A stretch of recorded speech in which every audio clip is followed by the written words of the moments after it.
good, Michael.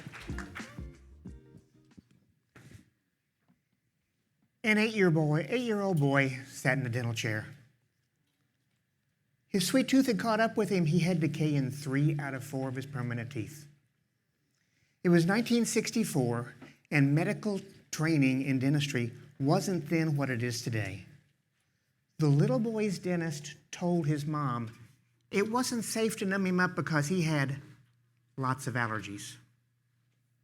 So the little boy sat in the chair, gripping the arms of the chair tight as the flashes of pain shot across his face. No nitrous oxide, no local anesthetic.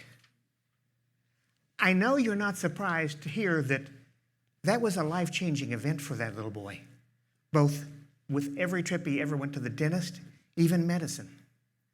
But this is a lot more of a problem than you might realize. ADA statistics tell us that 1 out of 5 Americans are completely avoiding going to the dentist because of dental fear. That's 60 million people. More than 60 million that need our care. And it's 60 million people that could be in our chairs. Today I want to cover with you 3 areas. I want to talk about the triggers that can lead to dental fears and phobias. I want to talk about strategies to help these patients cope, both in the diagnostic process so they feel safe accepting our treatment recommendations as well as during actual treatment. And at the end, I want to touch on how sedation can be an absolute game changer for these patients. The triggers you understand better than you might realize. Number 1, the needle. And I have a confession. When I'm the patient, it is both comical and sad. When I receive any injection, I stiffen up like a board. I feel so sorry for the dentist that has to work on me. Number 2 trigger, the drill, the sound, the vibration. I had a patient one time tell me it felt like their skull rattled. And then we've all had those gag reflexes, not physiologic, but touch the tip of their tongue and they throw up. I've seen it. How about patients that can't get numb? Not because of anatomic variations, not because of infection, they don't have red hair. There's 1 to 2% of the population that it pharmacologically has to be numb here, but the brain overrides it.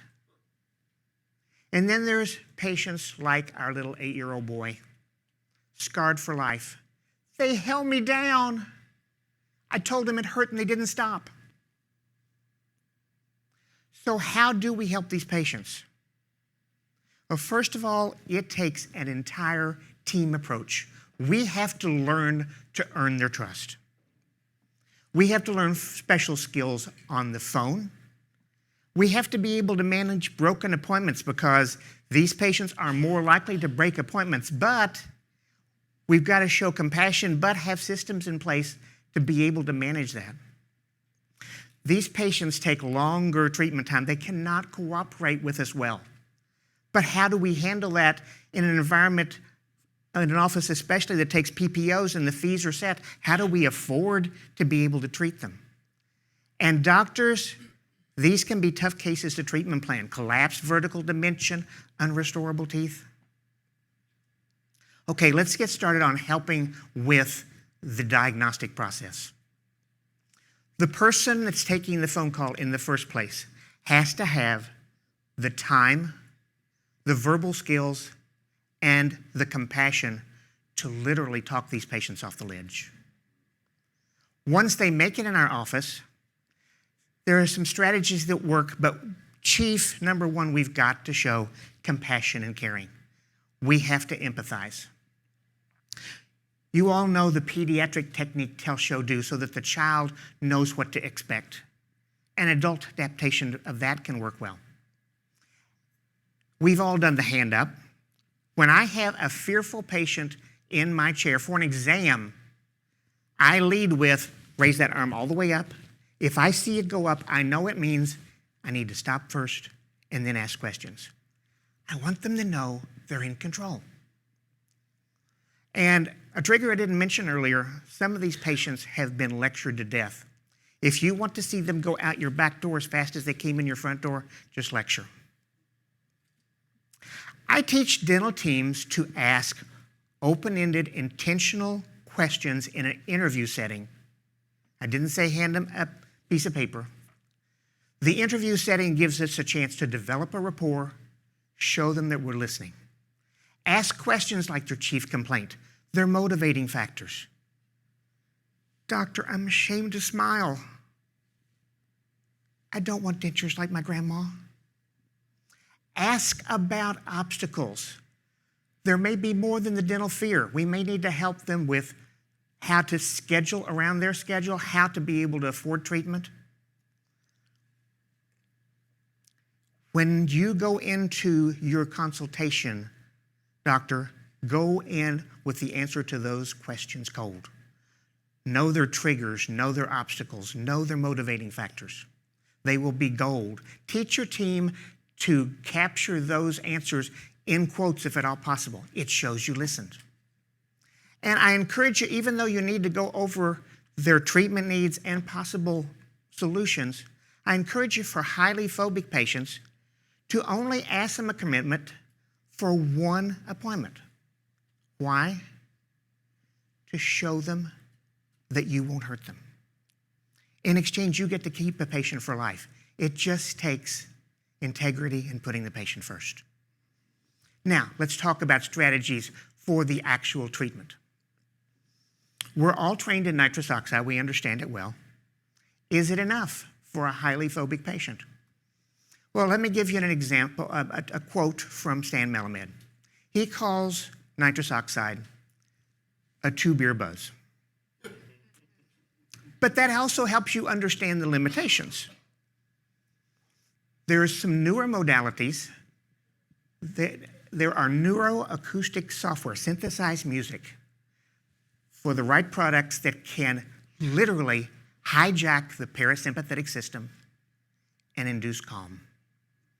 Studies have shown it lowers heart rate and vagal tone. The difference in the frequency between the ears is 12 hertz. That's how it works. And the noise-canceling headphones, they also cancel out the sound of the drill.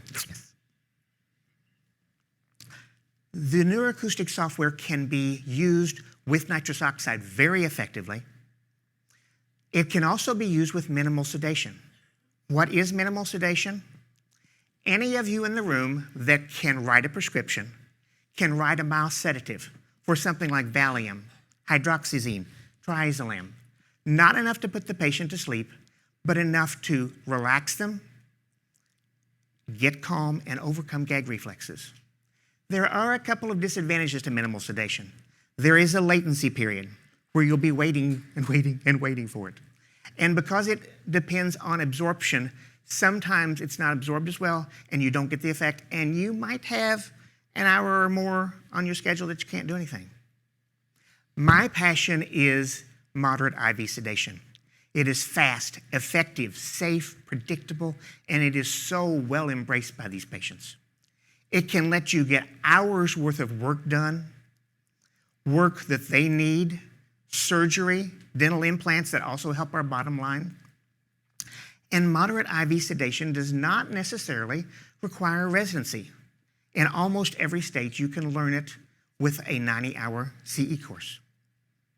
Now, you remember our 8-year-old at the beginning? That little boy was me. I did the only obvious thing you could do with that information and became a dentist. It's allowed me to be able to help others like me, and it's also allowed me to help teach dental professionals to help this huge population that needs our help.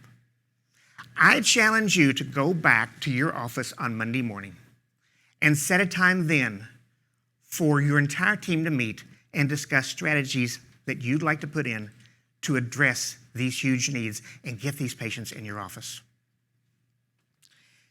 Compassion and care truly can transform dental fear into trust. Don't underestimate the power you and your team have to change lives. Thank you.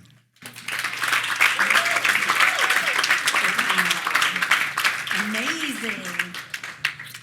Well, I know